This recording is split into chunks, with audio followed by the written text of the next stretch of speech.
make a Law & Order game because it's one of the longest running, highest rated crime dramas out there. It's a great show, great characters, and great story. And really good moral dilemmas. I think they had a winning formula, which is why the show was on for 20 years. Since we had the ability to pick from any of the timelines, we got to use all the fan favorite characters. Lennie Briscoe, of course, for when we go back 10 years ago into the 90s. Olivia Benson, we bring over from SVU. She's working with Rey Curtis.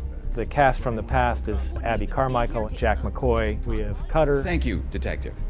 Your Honor, the people rest. Well, the overarching story is one of the reasons Rey Curtis comes back to work in New York. There's a mystery from his past that he tried to solve with Lennie and couldn't. Please tell me we got a new lead on the Central Park case. It's following the show formula as much as we can in that you have the first half of an episode where you're investigating a crime and then you're finding out who did it. What do you think, Ray?